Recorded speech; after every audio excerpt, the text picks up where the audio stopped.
Alright,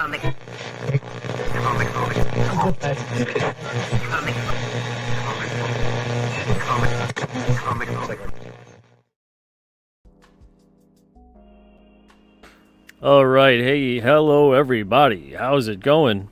Welcome to Comic Book Radio. This is a feedback forum episode. This is episode 172. I'm your host, Peter Cimetti, and I'm going to be talking tonight about ongoing series versus limited series. This is something I've talked about before in a bunch of different episodes, but I haven't had one dedicated episode for this.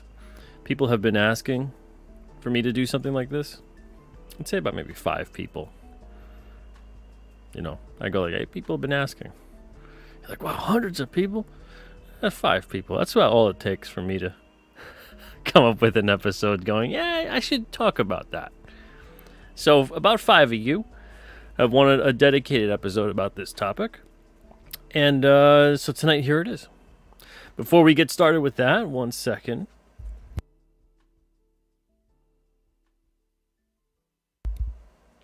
Let me get that out of the way. I want to say hello to those of you in the chat. And let's see here.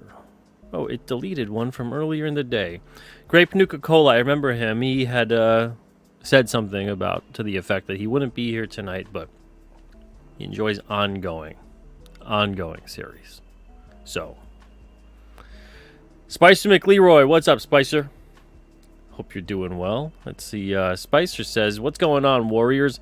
Hope everyone's doing well. Looking forward to the critiques tonight. King Cryptid rules. Thank you very much, Spicer. And of course, with it being a feedback forum episode, after about maybe 20 minutes or so, I'm going to put the link in the chat for you guys. If you do want to pop in and get some direct feedback on your comic-related project, I'm here for that. Doesn't have to do with the topic tonight or anything like that. The topic is mostly to kind of frame the episode. And just in case we don't get anybody popping in, sometimes that doesn't, people get shy or they're not around or whatever it may be, we can continue the conversation with the chat. We got What Geeks Do Network here. What's up, What Geeks Do? Hope you're doing well. We got Dr. Mask in the chat as well. How's it going, Doc? Andy, what's up, Andy? Says, yes, they do. Was there a question in the chat? I'm not sure.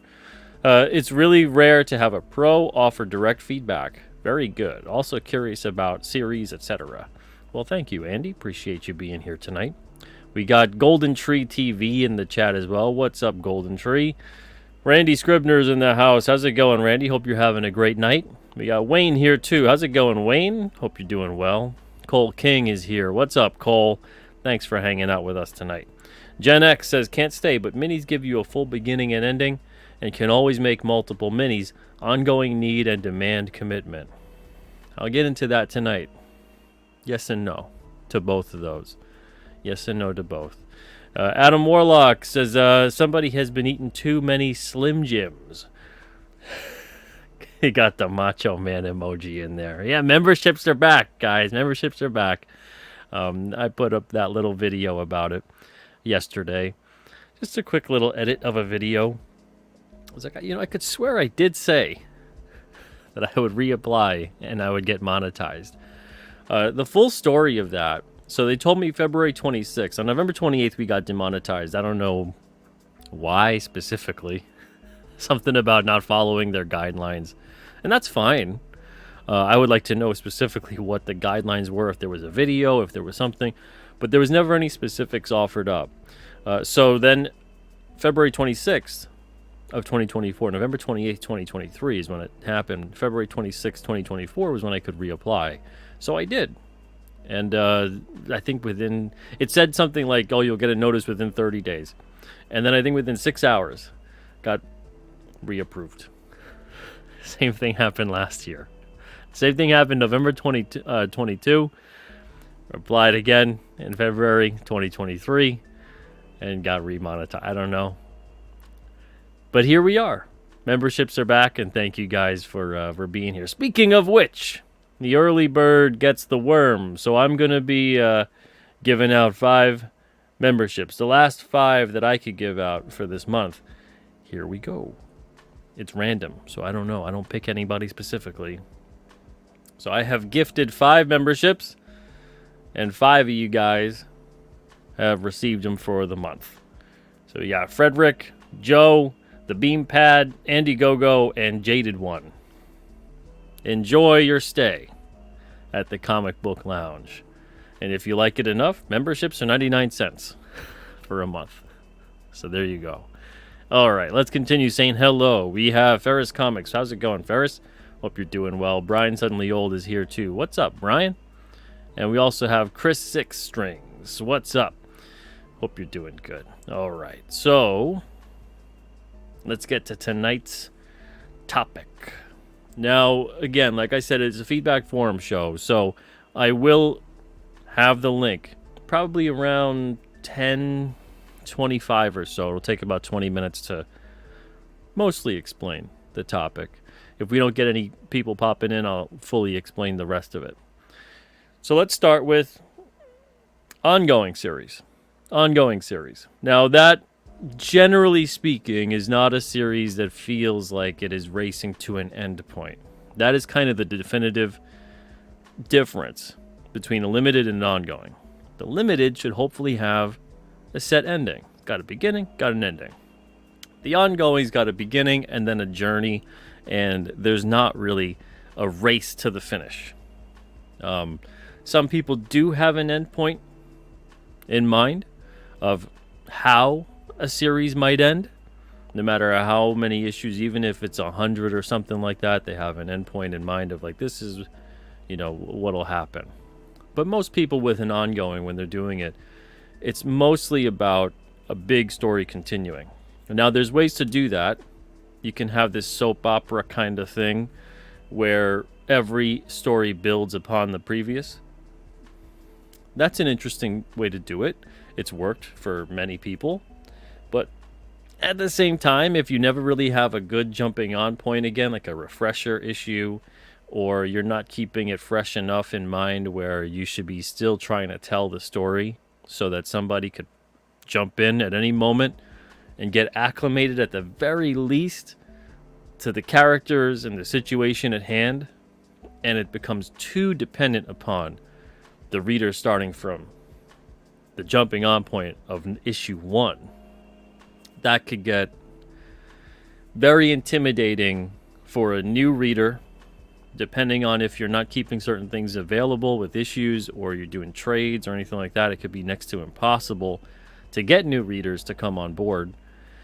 And it also could be very difficult to properly do your world building and character development in a way that doesn't feel forced.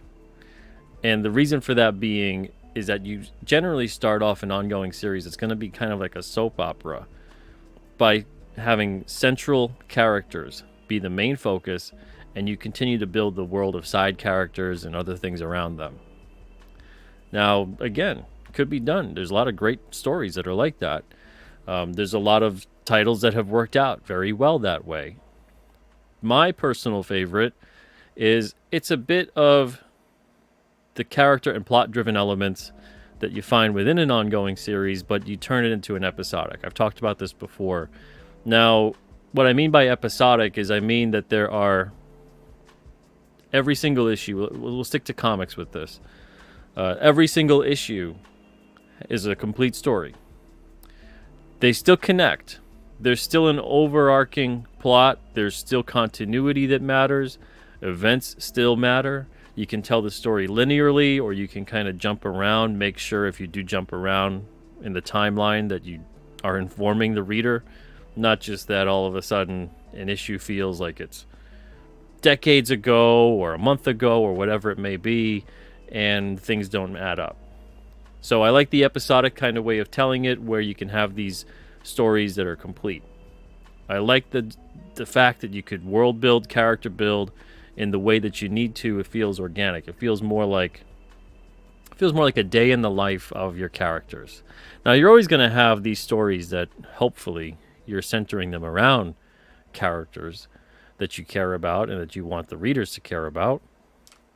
But I find that a lot of the time with an ongoing series, creators will fall into the trap of falling too much in love with the world as opposed to too much in love with the characters. You have to understand that almost no one is ever going to care about the world in which the story takes place. They care about the characters that are in the world. People don't really connect to the setting. People don't really connect to the time period and the thing. They will through the eyes of the characters, through what's going on with them. But sometimes I find that when there's an ongoing series, and this happens too in a limited series, I've seen it happen as well, but an ongoing, when there's no real path, creators can oftentimes be so enamored by the world that they're building that they forget to develop their characters properly. They forget their character motivations. They forget to actually put moments that define them. There's a lot more telling than showing. People say show, don't tell. I encourage to show and tell. You just don't do both at the same time. You don't want to have something being shown while you're saying, while you're telling the reader what's going on as you're showing it. But you do want to tell your story. You are a storyteller. You can also and should be a story shower. But the thing with that is that you have to understand that you're going to be using juxtaposition. You're going to be using various writing methods, dramatic irony, all kinds of different things to clue in the reader and also to develop your world and your characters. Now, if you don't do that, if you don't fully utilize those kinds of storytelling devices, you're kind of going to end up being left with a story that feels like not only is it going nowhere, but that there's also no point to it. So a story could go nowhere, have no ending in sight, but not feel pointless. It could feel like there's a big point to it, which is the journey that you're on with these characters and what they're doing, who they're meeting, what they're up against, all these kinds of things. There's a good, very good chance of you building up those characters in that world properly and interestingly, especially if you kind of are in tune with what the readers are going for. So that's mostly with an ongoing series, what you're getting here. Ferris Comics, thank you so much for becoming a member of the channel. Appreciate that. So your ongoing series feels in a way like there's infinite possibilities. Again, it's good and bad. It's good and bad. Some people can't. They get very. It's like the big blank canvas, and they get very intimidated by that. They need rules and structure and a finite ending.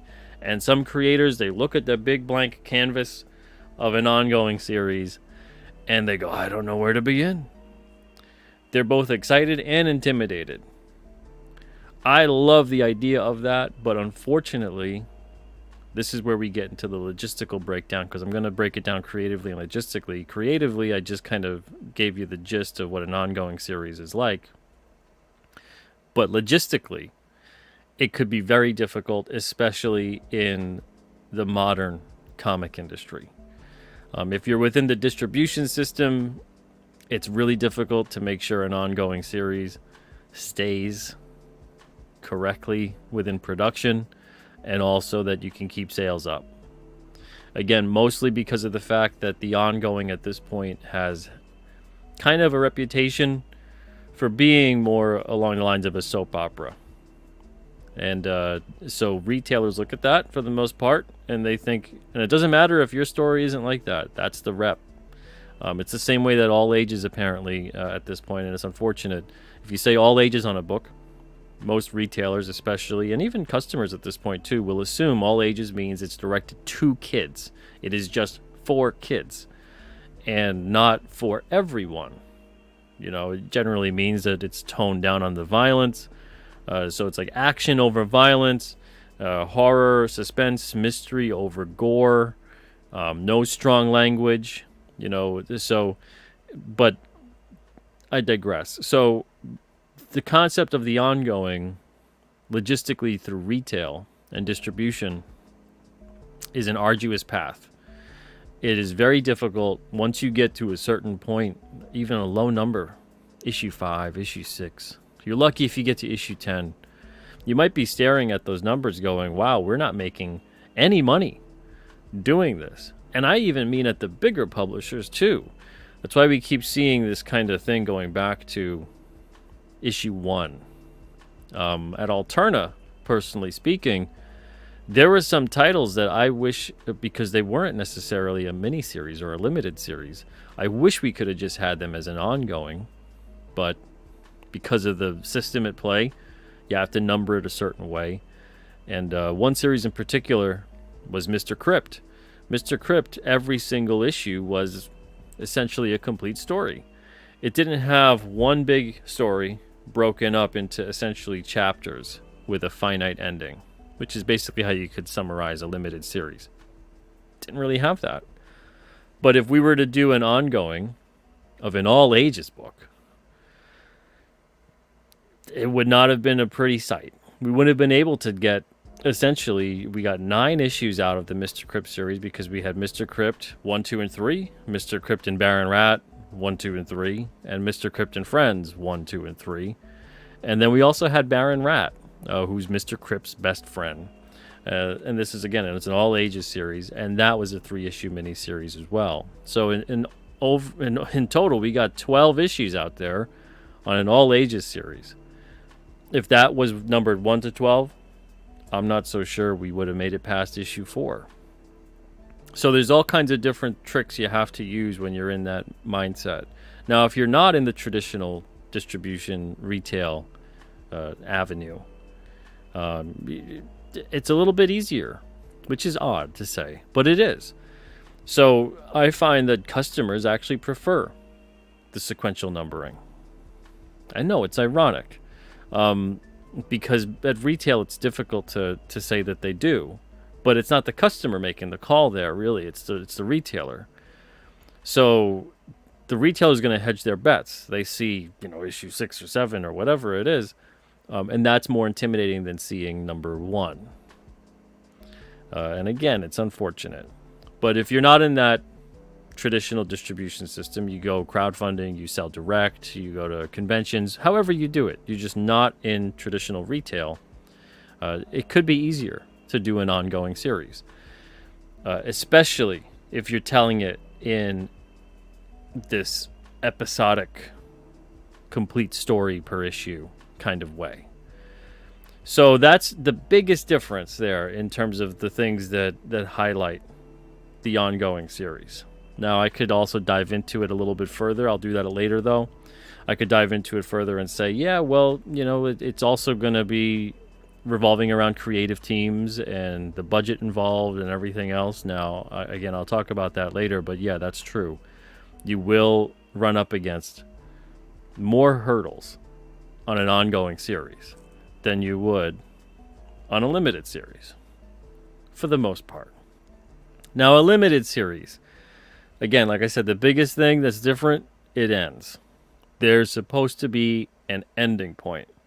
The limited series, ideally, you should be able to volumize it, tell it really well. Dave Lucarelli at Alterna, who has Tinseltown, does that very well.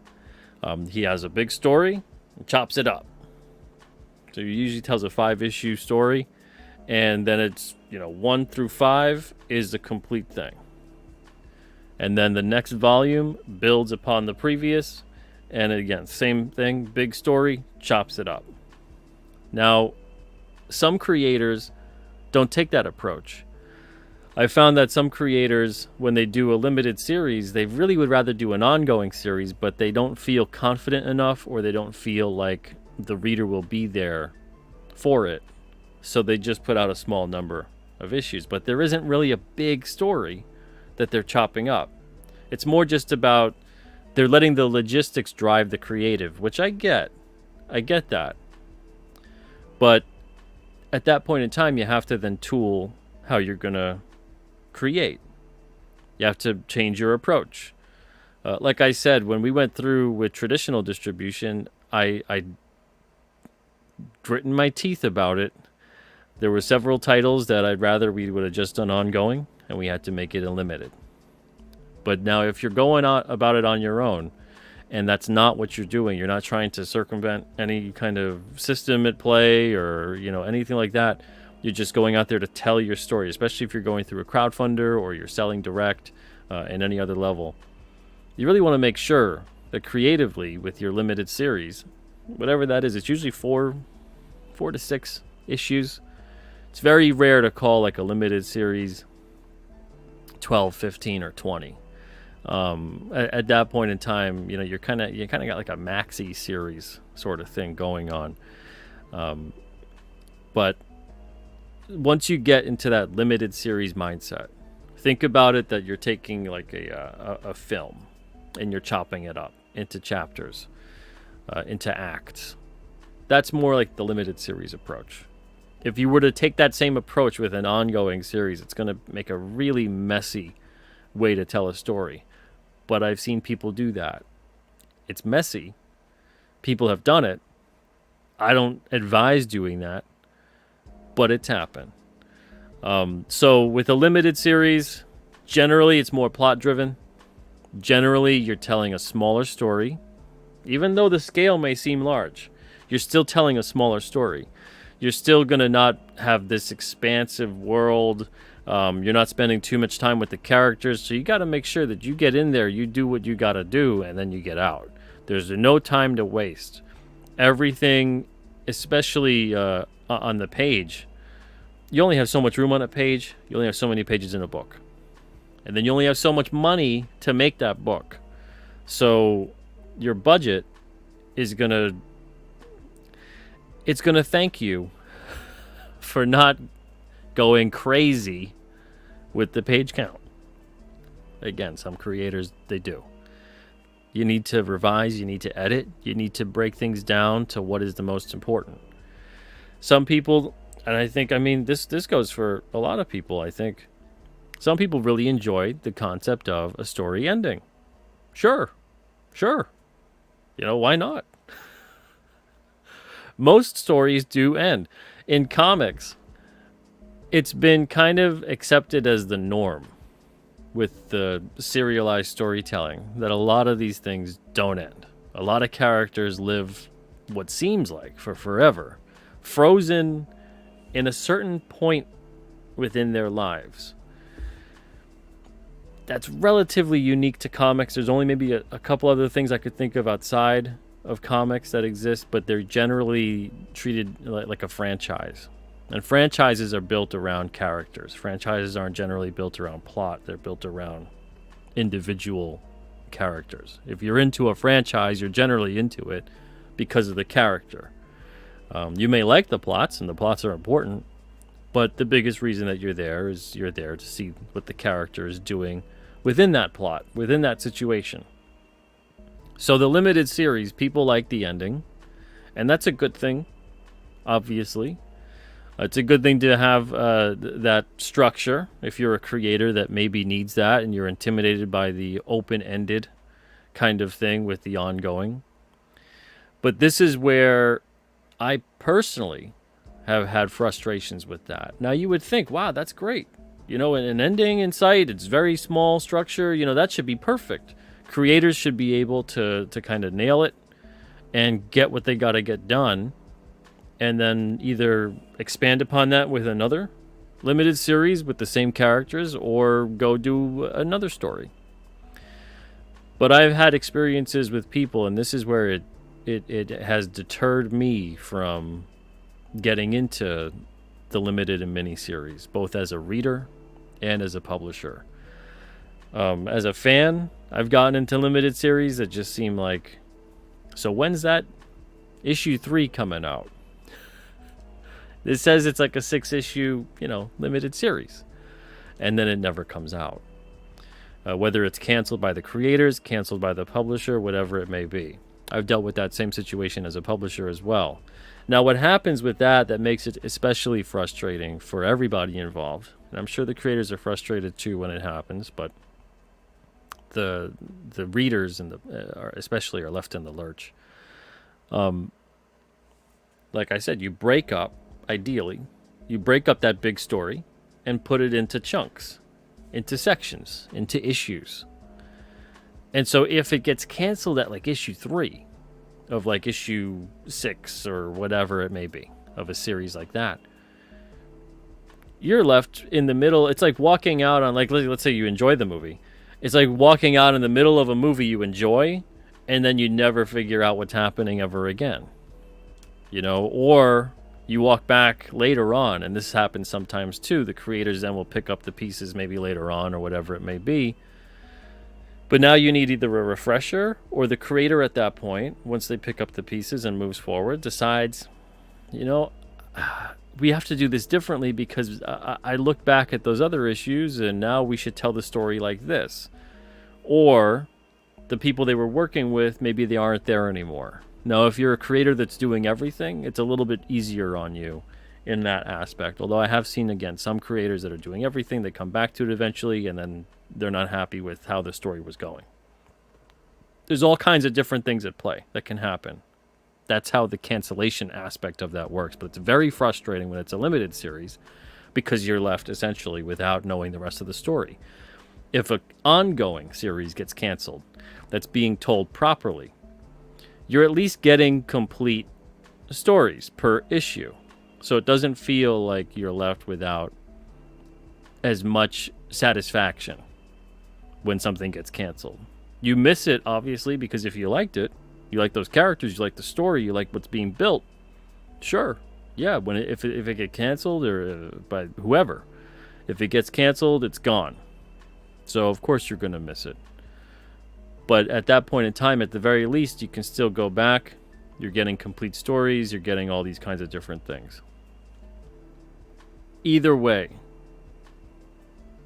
works for your series, depending on how you want to tell your story. Now, I'm going to put the link to invite you guys in here if you want to. So whether or not you guys have something to add to the topic tonight, a question about it, you're putting whatever else you have with your own stuff. If you got something that you want critique or feedback on, please feel free. But it's one of those things where this is a big topic. This is a big topic. And I know it really shouldn't be. It should feel like it's self-explanatory. Ongoing series, limited series. You know, one of them seems like it doesn't end. The other one has an ending. But it's not as easy as that. It should be, though. But like anything else, it isn't. Before I continue to elaborate, Spicer says, make sure to like the video. Thank you very much, Spicer. Brian says, just back the Iron Age Icons card set on Fund My Comic with that exclusive Adam Miller King Cryptid card. Yeah, he did a great job on that. That looks really nice. Rex says, life is a limited series. Indeed. Some are longer than others. Adam says, sounds cool. Post the link to the campaign, Brian. There you go. Go ahead. Post the link to the campaign. That's cool. Let's see. The Real Liza Bar says, oh man, streaming on Twitch. You're streaming on Twitch? I'm simulcasting on Twitter and YouTube right now, but not on Twitch. Let's see. We got Andy says, put a 3-act structure within each act of your story's overarching 3-act structure. In a way, yes. I mean, it doesn't have to always follow 3-act structure. I think the 3-act structure part of it can lend itself to becoming very predictable within your storytelling. You want to make sure what you're doing always, whether it's a limited series or an ongoing series, you want to always make sure that events are happening because characters are making them happen. In plot-driven kind of stories, events will happen more to your characters and put them in a situation, but the characters need to be in a specific time and place for that situation to even occur to them. So even then, still, the characters are the ones that are moving and triggering that event to happen. So if stuff feels like it's just happening to your characters and they are constantly in a state of reaction, it's going to be a very difficult thing, I think, to find characters that you end up resonating with. That's stuff that's going to be more plot-focused, plot-centric, so you may remember more the plot of the story. Character names, their development, that kind of thing. That's not really going to be vital and crucial to it. And that's fine. There's some stories that do that really well. But if you're doing something specifically, again, in comics, and I think this honestly plays for everything, because there's so many stories that are created, especially in modern day, where we don't really see that play out, where characters are being developed properly. It seems like they're one-dimensional is being kind to them, to say that they're one-dimensional. Some of them don't even seem like they have anything really deeper than the surface. They're caricatures. They're not even individuals. They're not even characters that you can really understand or get why they're doing what they're doing. So every single thing that happens within the context of the story needs to happen because characters have willed it to be done. Even if you don't understand or see, and it's happening off panel, off page, off setting at the point in time, you still need to have somebody, and you need to know that as the creator, that this thing that's happening right now is happening because someone is making it happen. Now, the biggest thing I could say that you can throw that out the window, and where life just happens to the characters, would be like a disaster movie. You know, where the disaster is treated like a character, imposing its will upon whatever, the world, the people in it, that kind of a thing. So you can have that, and then they're reacting to the disaster and obviously trying to survive. But most stories are not really like that. Most stories, if there's a disaster, it's because someone made it that way. So you have to have these characters that are doing things, and they're reacting, and the reason they're reacting and what they're doing, that is what is propelling the story forward. You can't just have the story move forward. You can't have because I said so's. You can't have that whole thing where you end up reading it and you go, this just feels like the writer wrote it to be that way because they could. I don't think that story is going to really ring as true. I don't think the characters are going to resonate when that happens. I think it's going to feel false, especially if you have a story that centers around drama and centers around suspense, and you're supposed to care for these individuals. Now, you can have a lot of different stories, of course, where they're not really big on those elements. Things are very lighthearted, and you can have very minimal character development. At that point in time, you have characters that are already fully developed, and they're not necessarily going to be doing what they're doing in a setting where they're going to be growing and developing and learning and all these other things. Most of those kinds of stories generally have a humor element to them. They don't all do, but most of them do. You just kind of are stuck with the characters you're stuck with, and you like them or you don't like them. There's not really a lot of growth that those characters experience. Let's see. Andy says, how would one submit their comic to you and go submit for the stream? You go to, where is it? The link is right here if you want to join. The link is right there. Ferris Comics says, one of the stories I'm trying to write ideally would be 3 graphic novels. Each would be a complete story, but also a part of a 3-part act structure. Let's see. Headless Bourgeoisie. What's up, Headless? Headless says, I prefer miniseries. Some people do. Some people do. I think it's because a lot of what has been going on within storytelling is ignoring the concept of the complete story per issue. It's turning into big, you don't know what's going on unless you've already been reading it from issue 1. And that is a dangerous game to play in an ongoing series. It generally doesn't work out. It generally doesn't work out. The reason it worked out before in the past, especially, was because of newsstand distribution. Newsstand distribution, the way they would do it is they'd pretty much get the books. They get what they get. What doesn't sell generally got returned or disposed of. And what would happen is that because of that market and that system, you would really get publishers that were trying or literally fighting over the attention of the passerby or the person who would be there all the time.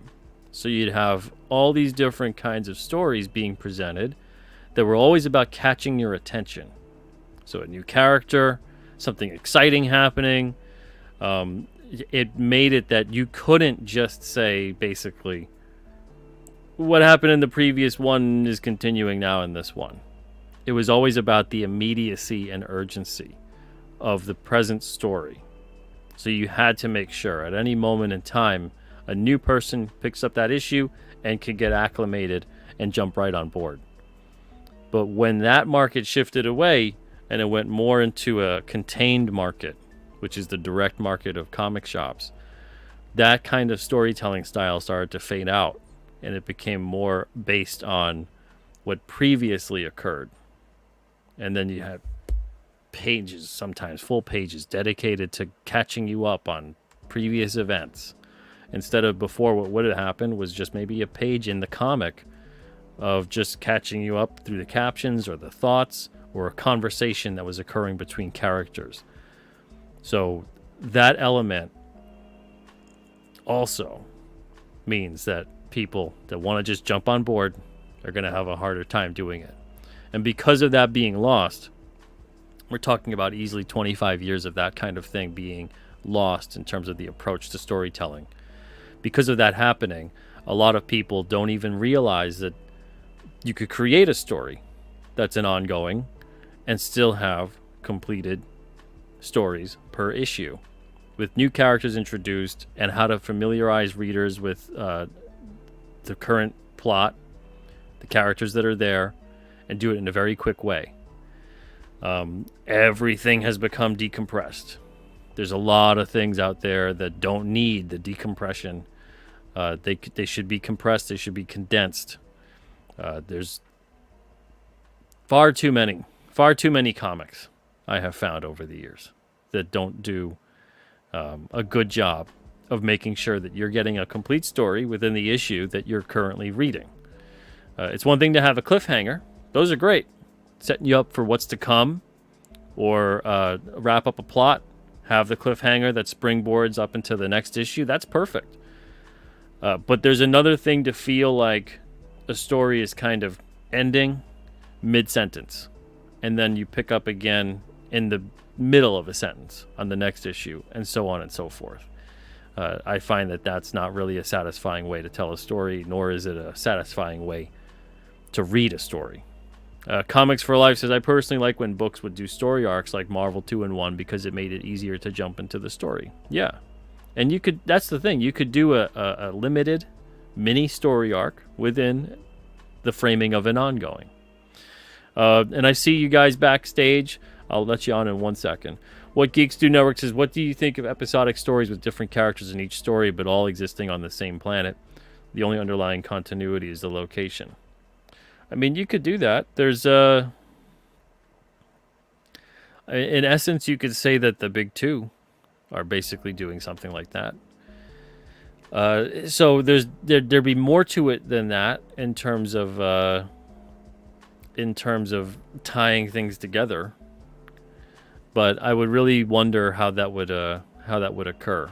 Now, when I say the big two are doing that, I mean like if you distilled every single title they have down to just like one book and just say it's one book. So every book they have, just it's one book.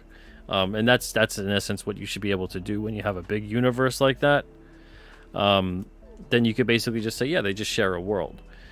And whatever issue you're reading at this moment in time is whatever is going on with that individual on that world. But that's something that I think it could be difficult to do, and the only reason that I say that with what you're proposing is because it's going to be difficult to kind of build a connection with those characters. And Astro City, I think, was kind of like that. So, some people really love that, but most people, in terms of building a story like that, are going to find that it's kind of difficult to do that. Doesn't mean that it can't be done. Comics for Life says sometimes, though, an ongoing series can become soapy. Yes, exactly. Yes. So that's the thing, is that when you have certain elements that are brought about like that, it absolutely can go down that path.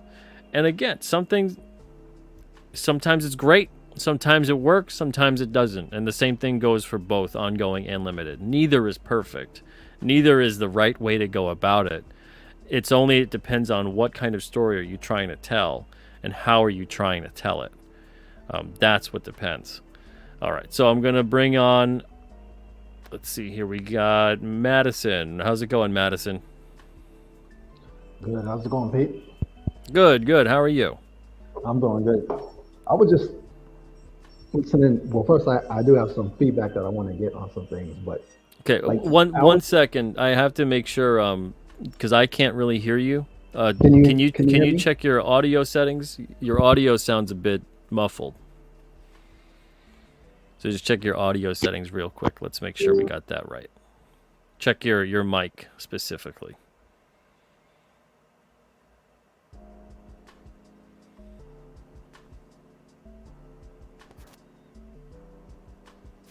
Here? I can hear you a little bit. Can you say something else? Yeah. I'm on Okay, it seems like it's kind of trying to adjust. Can you keep talking? now. Yeah, All I right. was like, Okay, that sounds better. okay, yeah, yeah. No, I was just thinking like, where to kind of like, so like, I read a lot of manga, so it's like, it's almost like kind of what you said, where it's like, because manga get like canceled all the time, like especially like in Japan, where it's like they're kind of like, but not by the writers, because like, but like the publisher. Well, depending on the numbers and things like, from the business standpoint. Hmm. If it's not doing numbers, then it kind of gets cut, and they're like almost limited series, but very long ones. You know what I mean? For the most part, it's like, you know what I mean? Like depending on the success of them, the writers usually have the end in mind, but obviously, if the publisher wants them to keep going, they find a way. And sometimes to the detriment of the story, because it's like you Yeah, could tell yeah. they were trying to wrap it up, and then they were like, "Well, no, keep going."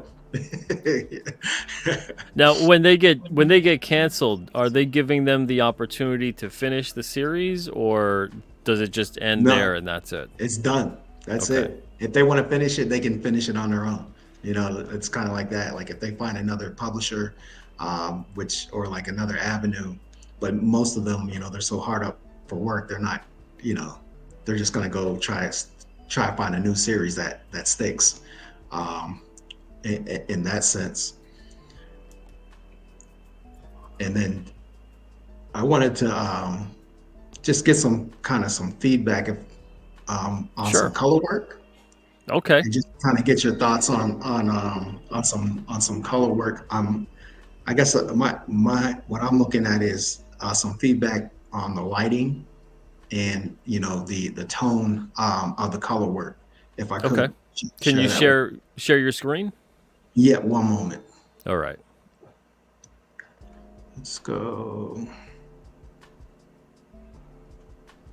Yeah, I see a lot of good comments too in the chat. Thank you guys. Dr. Mask says, I've been reading some comics from the 70s, and it's cool how even if you are in the middle of an arc, they quickly recap what happened previously and you jump into the action. Exactly. The Bronze Age was great with that kind of stuff. JC says, heard a lecture from Chaikin and Jansen, and they said they'd put a subtle, small cliffhanger on every odd-numbered page to entice the reader to read through the entire single issue. Yeah, you always need those page turners. You always need those page turners, and that's an important storytelling device as well. Okay, let's see what you got. Let me make it a little bigger here.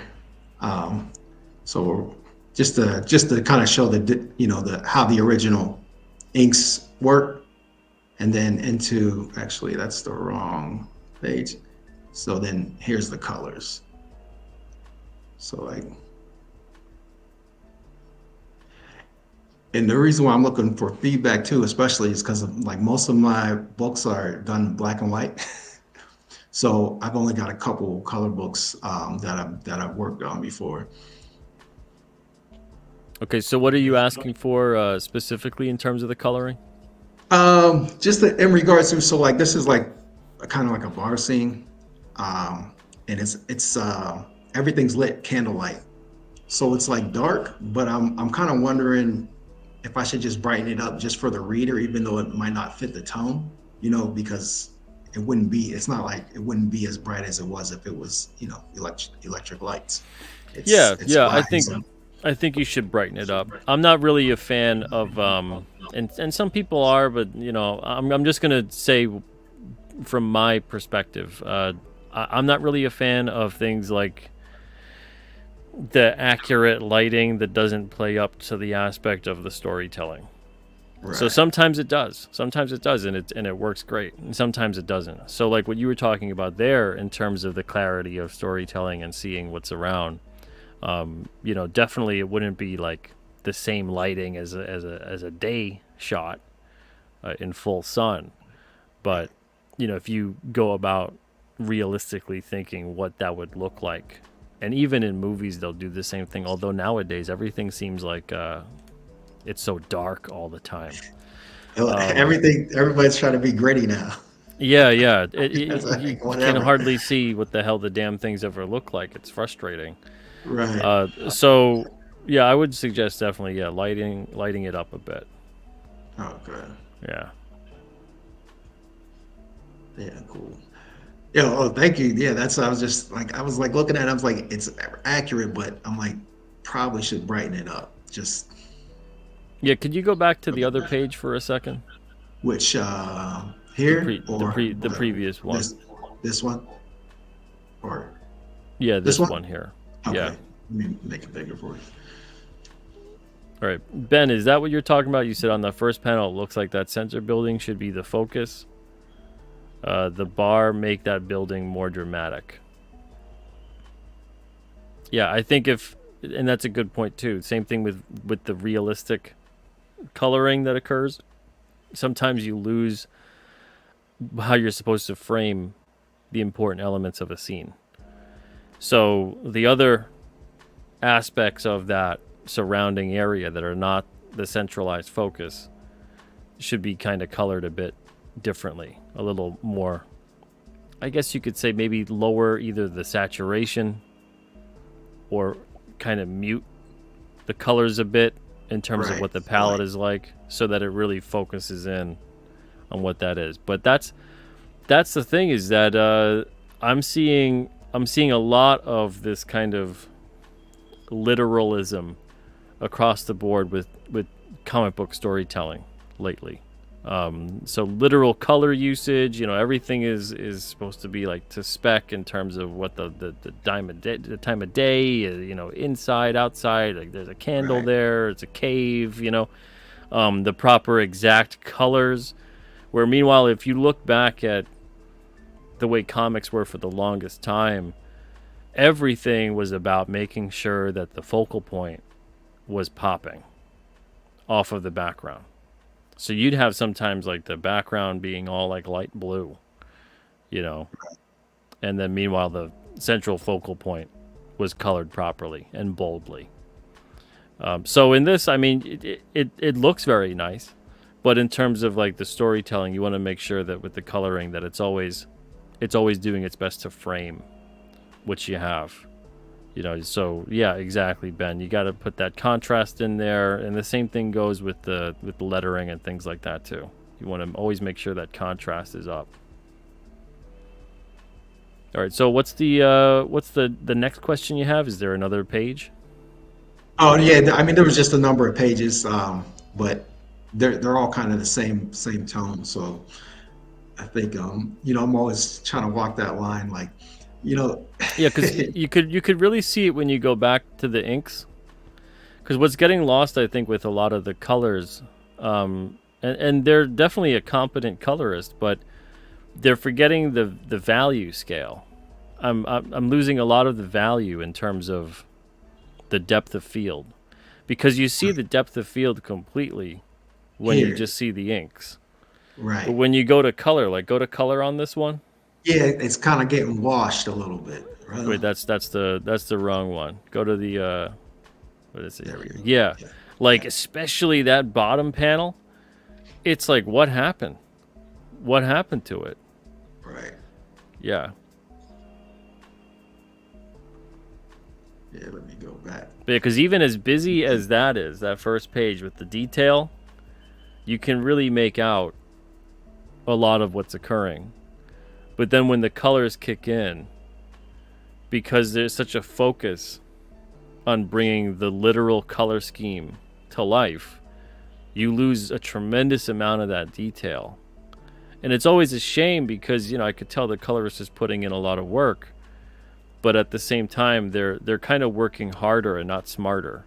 And a lot of Yeah, colorists, I find, they do that. yeah, and that was my other question because I feel like if I go, like, I could zoom in a little bit. It's kind of losing some of the anatomy that my artist put in Yeah. to the work as well. It's like I feel like it's losing some of Yeah, the because if contours. you go back to the inks, okay, so a good rule of thumb that I find works. Go back to, stay on the inks for a second. When you have someone who's doing a scene like this and it's got these well-defined inks and it's intricate, a flat, maybe two, maybe three, tonal color system works really well. But when you have someone who's more loose with the pencils, you get like that color system that is a little bit more on the side of detail and being kind of doing the heavy lifting, that sort of thing of like what you have that's going on right now. So Right. because the colors are they're so detailed in their own right, they're getting lost with the detail of what's already on the inks. Like Yeah. the colorist isn't allowing the inks to do a lot of the heavy lifting for them. Instead, they're almost kind of going over it as if like there are no inks. And it's losing a lot of that contrast and it's losing a lot of that clarity in the storytelling because of it. And this isn't just one of those things that I'm seeing on this page. I see it across the board with a lot of colors, and I don't know what it is, but there's an inclination definitely towards making the colors. I think that they come in and they're much stronger than they Right. need to be, and they take over. Heavy punch. Yeah. You need like So a what light. happens is a big kind of muddied experience, and it's unfortunate because you have a really solid artist here, and then you have a solid colorist. It's not that they're not talented or they're not doing a good job, but the colorist is coming in and they're not bringing the style that's effective for the The inks artist. and the contrast being used here with the art. Yeah. Yeah, if they can do that, like if you can give them a shot to revise it, even something like this, you look at the framing of the scene, and then when you go to the colors, so much of that is lost. You know, so Yeah. yeah, it's rough. Yeah, yeah, these are the roughs. um, but yeah, that's like definitely this is excellent feedback. I really appreciate it because it's like, well, one, it kind of confirms some of the things that I was thinking. Um, but two, that this will, like I said, I'll probably help me go back to the colorist to work with them to see what they can come up with Yeah, differently. yeah. I mean, Um, there's things too, like they have to keep in mind color theory, and I mean that's it's so cliche to say it, but there's a reason that a lot of people just keep repeating, color theory, because you're going to have these colors that do certain things when they're paired up alongside each other. There's going to be this push and pull. There's going to be certain colors that work really well to bring things out and make them pop, and there's going to be certain colors that work really well at helping to push things to the background so that those things in the foreground or whatever the focus is that they could pop. But if you go into it and you're going about, everything that like, let's say put on the colors one more time. wait, which way? Nope, this way. Okay, so like that bottom left panel, you lose so much of the detail that's being done there. It's almost as if, the artist that was putting through, because I'm guessing they're two different artists, the Yeah, ones that are doing colors. Okay, it's almost as if the artist that was doing the pencil and the inks basically should have just blacked out all the buildings and other Right. various things, and not taken all their time putting in any of the work that was there.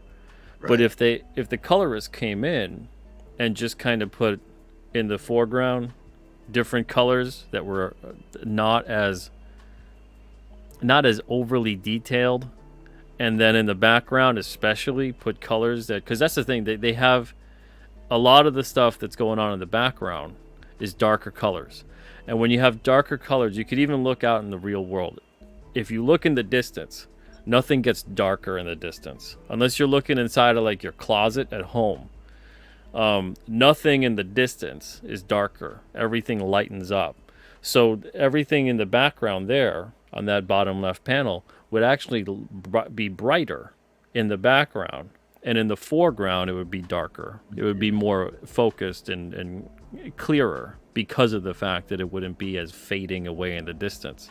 Now that's just the way it would work in real life, but on this, it's being treated as background is darker, foreground is lighter, and that's the reverse of actually how you want to kind of treat it when you want things to pop and stand out in storytelling.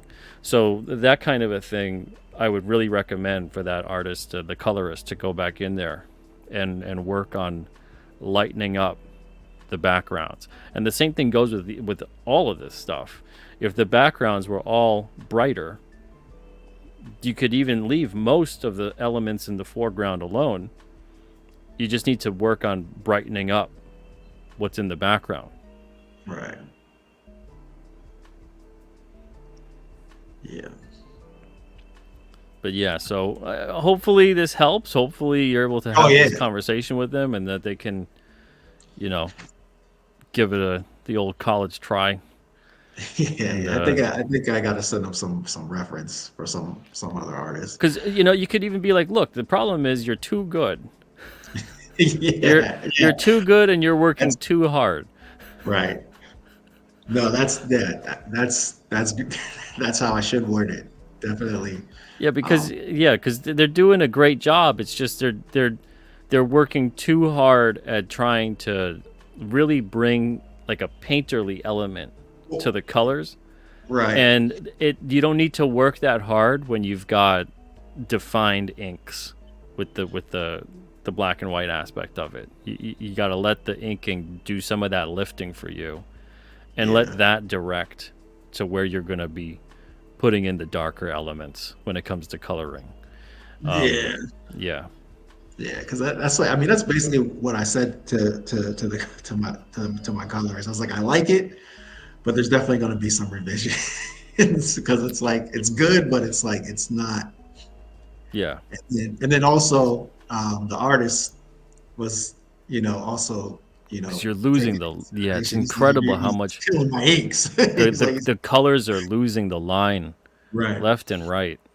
Um, and I would recommend it if you're a digital colorist, especially, and most people are nowadays. I would really, really, really recommend go in there first with like a grayscale value system, very, very low opacity, and build up your values, and then go in there and color again, low opacity, build up your values, and pinpoint what exactly is your focal point, and then also take into consideration your light sources too.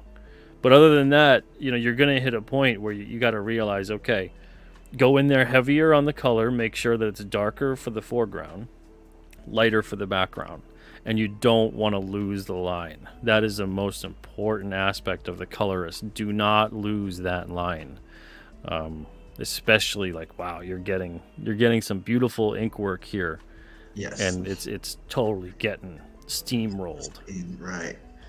Yeah, and it only gets more detailed in the story too, and I'm just like, man, I'm losing all these contours and stuff. Yeah, because even this, you have there's a perfect framing of the figures with the contrast, and all you need is like a light, I don't know, light beige, light yellow, light background behind, like on panel 4 here, let's say, to kind of make her pop, and then color her and the rest of the elements, and then you still maintain that contrast and that storytelling.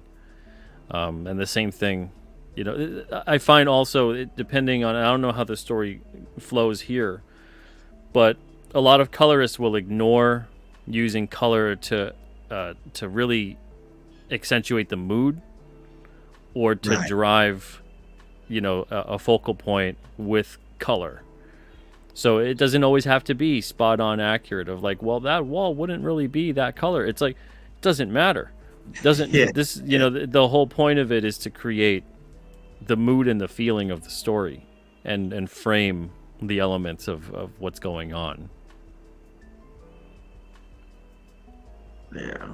But yeah, it's solid stuff. It's not like it shouldn't be too difficult to. Make those adjustments. Yeah, yeah, Yeah. Yeah. We'll see what he comes back with. But yeah, I was just like, you know, trying to get some more eyes on it because it's like it looks good, but it's like it's losing the art. And I think yeah, you help me put those in the words so I can get those tweaks made. yeah. No problem. But Thank yeah, you. best of luck to you with that. Thank you. And this is a good. Headless says, I can't remember the colorist's name, but the original Miller Jansen Daredevil run is great for examples of simplified colors for backgrounds that made the object of focus really pop. Yeah, I mean, a favorite colorist of mine is Glynis Oliver. Love her work. If you look up any of her work, she's got a lot of books. You'll be like, oh yeah, I know that work. And Yeah. it's there's a ton of it that just it's what I'm talking about in terms of understanding that you don't have to go in there and everything, like like like you have to have a central focus and a hero of every panel, and everything else, whether anyone wants to admit it or not, is not as important. And so storytelling wise, it's okay to just have those elements fade. It's okay to just have, that stone wall just be a wash of gray. And this isn't something too that's just happening at other people's books. I've seen this happen at books that are at Alterna, and at Alterna it's creator owned, so I can only say and impose my will upon so many people before it becomes, am I the editor here or just putting out the books? And so there's a lot of different things that happen sometimes within the books at Alterna where I'm like, man, do I let them figure it out, or do I go in there and say it? And if something keeps happening, then I eventually do say it. But this is something especially where I think you can still save it. Hopefully, this colorist can still figure out their way, Yeah. and you can get things back on track. Yeah. Thanks, Headless. I'm gonna check that out too because I think it's Mohamed Asar who did like the Conan. He does like Conan. Does some Mm. really great color work. So Yeah, I yeah. think I'm gonna pull those examples because I think that's kind of what'll match the art, the inks that the artist did. Oh, yeah.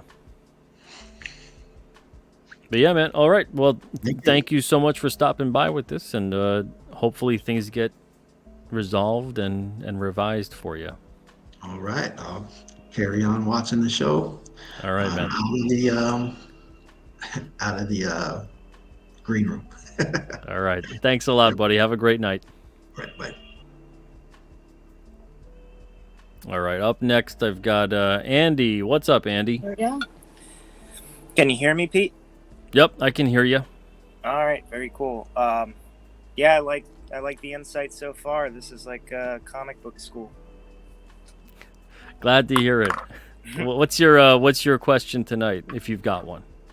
Well, I just came to kind of hear you talk about the craft, but I do have a comic that love to just kind of get a critical eye on the art and kind of how it looks and how it flows. Okay. Yeah. I can't. Can you share your screen? Oh, you can't share your screen. I'm on an iPad, so and I don't have a desktop, but I could give you a link to the comic book and you could flip through it. Well, what's your specific question on it? Well, so I'm a first-time self-publisher, so I guess in terms of getting eyes on it, it's going to be if somebody picks it up and opens it, is it an appealing like kind of art style? Does it kind of is there too much dialogue? Does it flow kind of weird? Do the characters look weird? Is it inviting to read? Since this is my first published work. Oh, I mean, that's going to be really difficult for me to do in the context of the show, to do a whole submission review for you. Okay. If you want to maybe have one more like a concise kind of thing, a comment of what you're looking for specifically, that Sure. could probably help. And feel free to send the link and I'll post it up and see what's what. Well, maybe you could just take a look at the cover and see if it's a cover image that could be improved, because I know there's a certain art to drawing a cover to get people to read it. Okay. Yeah.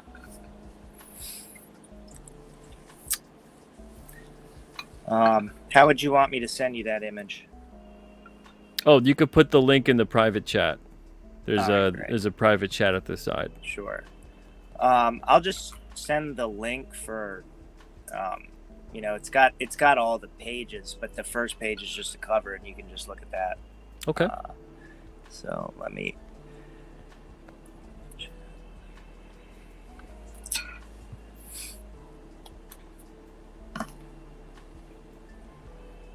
See, Dr. Mask says, never heard of Glynis Oliver, but I own a ton of books she's done, including the Batman Hulk Treasury. Yeah, Glynis Oliver's been in a lot of books. She was married to Len Wein. So you might even see Glynis Wein sometimes in books. She might be credited as that. Headless says, those black and white pages are so good that the colorist really could go way more minimal. Yeah, that's on the previous guest there. Madison had those pages up. Comics for Life says, using movies as reference for color setup is also helpful. That's true too. Yeah. There's a lot of movies, especially, you can look at that for compositional framing. Let's see. Yeah, I want to make sure I'm not missing anything here. JC says, perspective makes things look more bluey in the distance. Yeah, that's because as objects get further away, light scatters. So you get that kind of bluish hue to things. All right, let's see. I got your link in the private chat. I'm going to open that up. Oh, I'm not able to log in. Do you have something that I could see it that isn't like maybe on a website of yours, something that I don't have to log into something?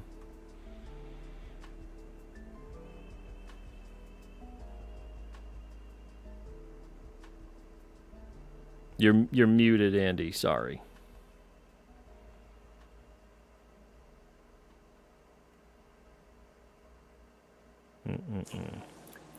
Hey, let me grab you a link then if you can't open that one. Okay. Sorry about that. Yep. Let's see. I'm looking through the chat, see if you guys have any other questions. Dr. Master, every time I watch one of these streams, I realize how much I don't know. Well, there's a lot to it. You know, it's like anything else. It's when everyone knows what they're doing, it looks so easy. When things are going askew, then all of a sudden everything sticks out. Lettering is one of those big things.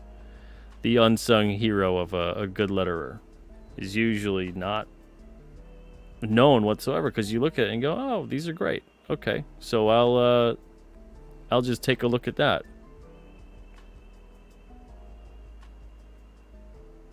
All right, let's see. Andy, you're saying your covers are on Twitter. If you want me to take a look at that. Andy, I think that I really hate to do this to you, but I think we're going to have to meet up next time. Make sure you're prepared and bring stuff on here, and then I'll talk to you about it. All right, sounds good. Thanks. I appreciate it. Have a good night, man. You too. All right, let's see. Ferris says, past my bedtime, great info. Have a good night, all. Thank you, Ferris. Appreciate it. Okay, so circling back, the last things I wanted to say in terms of ongoing versus limited series. And if anyone does want to join one more time, I'll be on for another 10 minutes tops. Oh, that's not the... That was the link that's for the other thing. Okay, so if you do want to join real quick, if you got something to show, make sure that you've got that ready to go. There's a link for you. So the ongoing and limited series. One of the biggest things that I have found in terms of storytelling for a limited series that could be really frustrating, other than everything I discussed previously. Yeah, I can't send any picture. Andy, did you click back? Did you click back?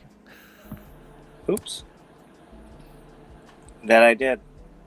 All right. Have a I good thought night, somebody Andy. else would be on. Sorry.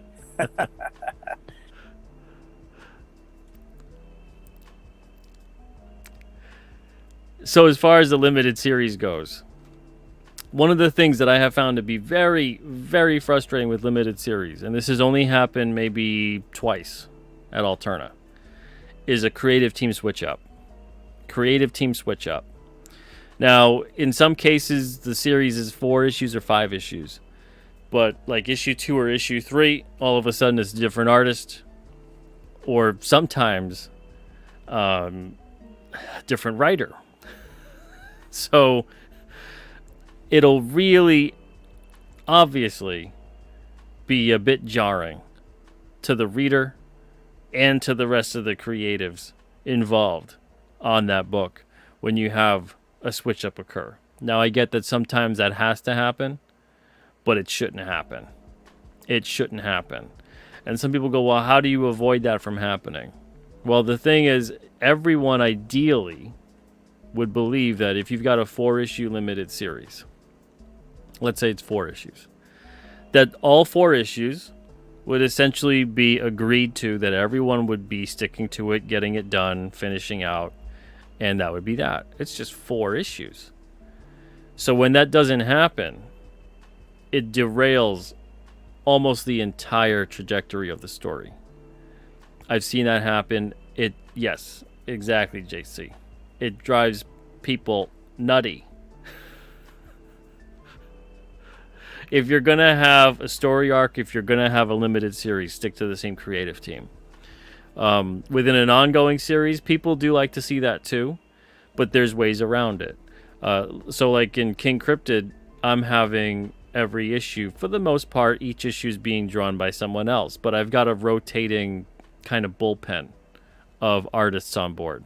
Some people like that, some people don't. I get that. That's fine. But I'm playing up the strengths of the artist. So if an artist is really good at more of a horror vibe, I make sure to put them there. If an artist is really good at drawing kids, if an artist is really good at sci-fi, there's a lot of intricacies and differences that are being drawn. So horror and suspense, you're going to have moodier compositions. You're going to have more emphasis on silhouette, more emphasis on mystery, not just in the story, but also in the art.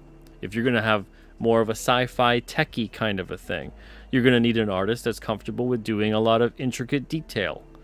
If you're going to have something that's more of an all-ages friendly kind of book, you're going to have maybe kids involved. You're going to have more of a lighthearted, adventurous feel. You need an artist that's good and expressive.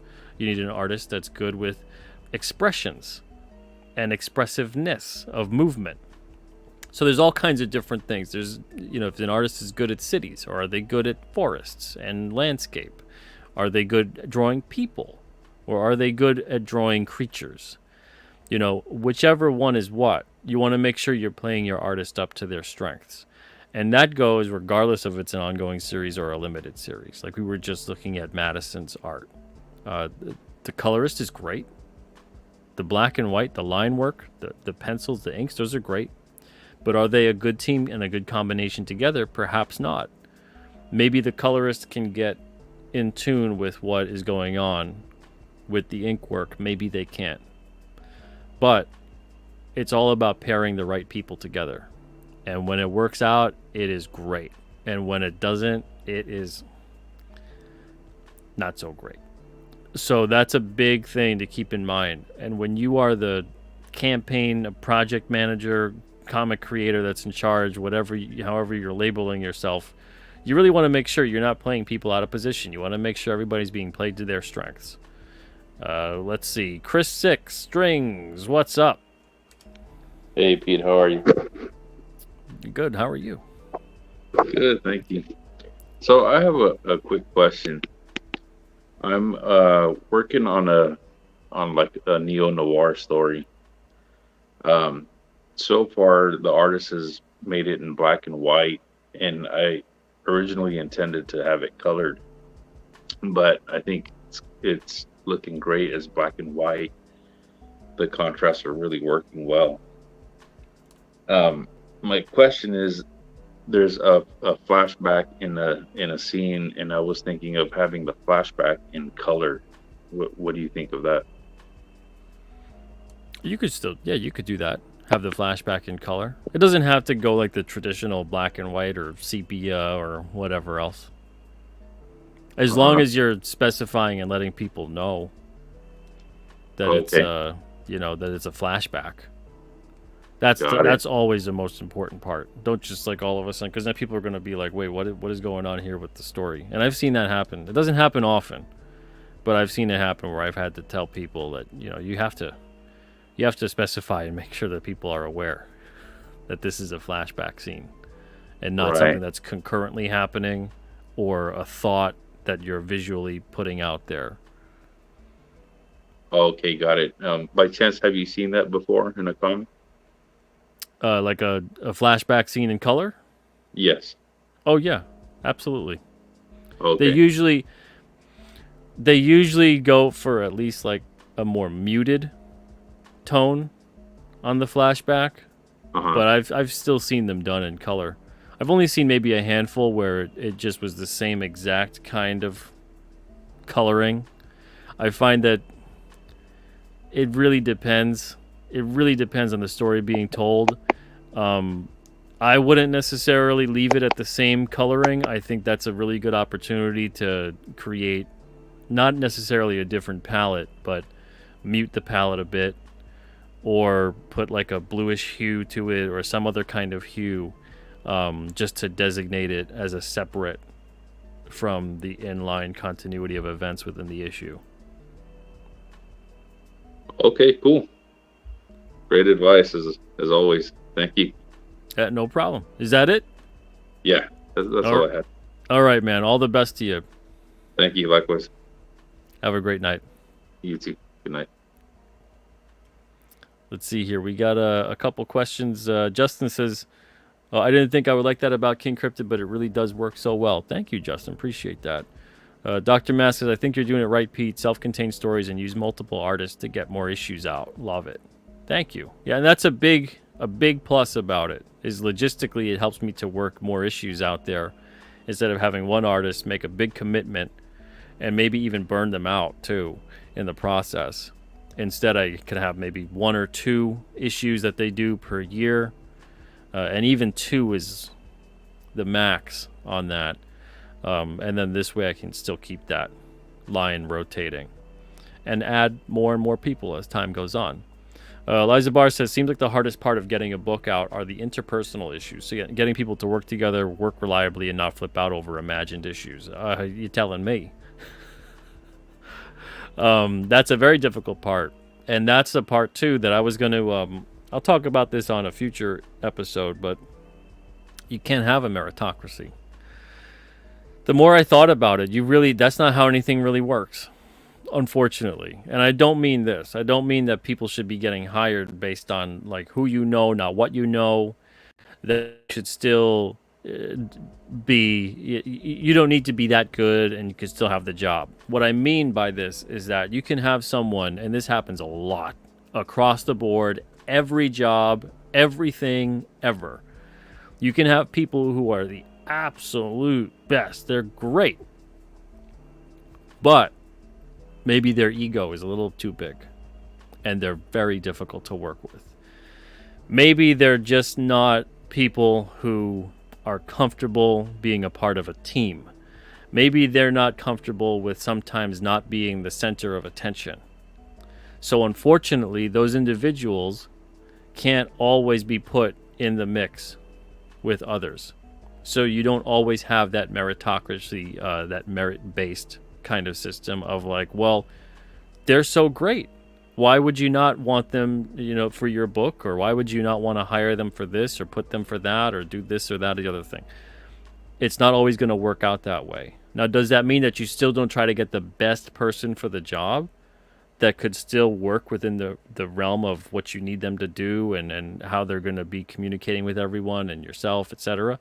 No, it doesn't mean you don't try to get the best. You still try to get the best person possible. So while you can't always have it be that the absolute best thing, or even something that's like, oh, that's like a really good seller, how could that book get canceled, or how could that person not be?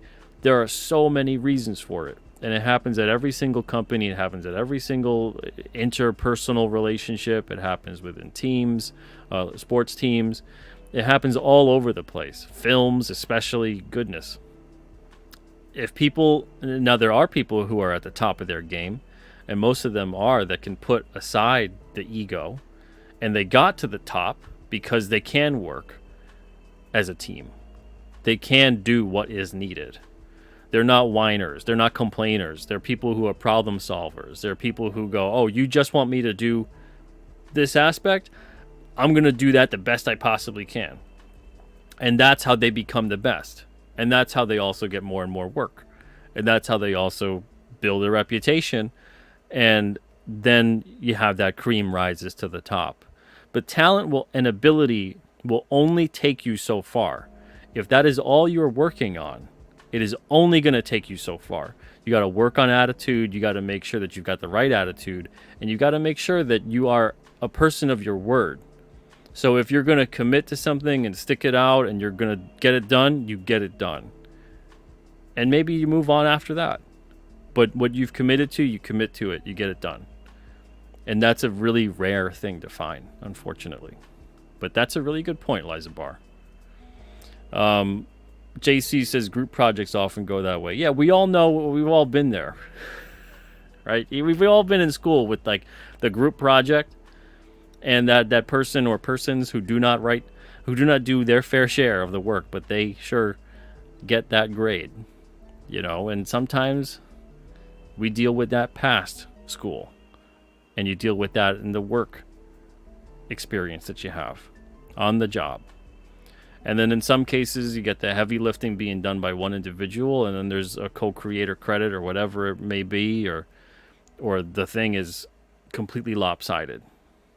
So the person who barely did anything gets all the credit, and the person who did the vast majority of it gets none. Now, there's all kinds of instances that occur like that throughout the history of everything. But yeah, that's a difficult aspect that often doesn't get talked about. Dr. Mask says, too many guys doing 72-page books, and I have to wait a year for the next issue. I agree. I don't understand that, taking the big, just break them up. Make 3 or 4 issues, Make 3 or 4 issues. Golden Tree, if you do that, won't you have to pay full color price for the printing?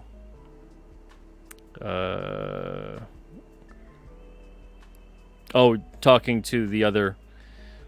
Yeah, I mean, that's the thing. Okay, so on the other, if you've got a black and white book and you want to, it depends again how your color scheme is. So if you've got color scheme that in black and white, and then you want to have like a grayscale, tonal, gray wash, whatever it is, change up how you would do that. If you want to put it in color, put it in color.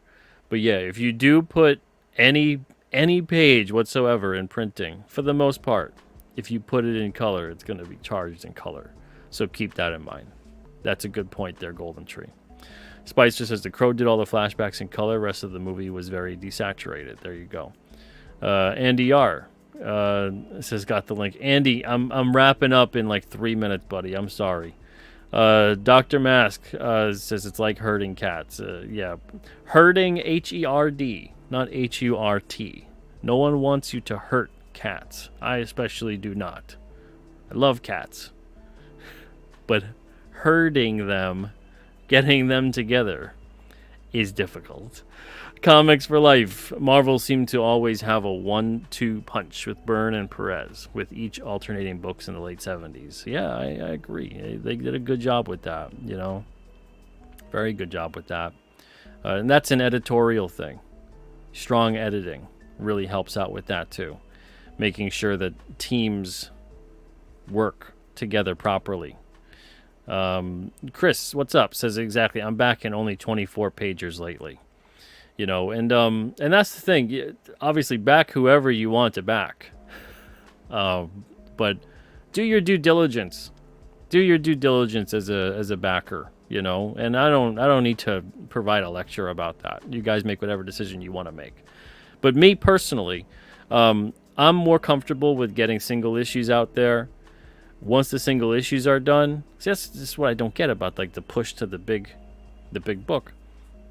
Once the single issues are done and out there, do a campaign later on, maybe 2 years down the road for a trade. Then you get both. You get the single issues and you get the trade. You don't got to just rush to the trade. Some people go, well, no one wants like the single issues. I don't think people really want to fund like a single issue per time. You know, some people are doing that. But if you're of the mindset that you can get a big story together, why not make, you know, these 3 or 4 issue miniseries, single issues, and then eventually do a trade campaign for people who missed out on getting the single issues? I don't know. Just my perspective on it. Anyway, everybody, thank you guys so much. Really appreciate you being here. A lot of differences tonight discussed about ongoing versus limited series. Believe it or not, I still didn't cover every single aspect of what I wanted to cover, but time is not my friend. Is it ever anyone's friend?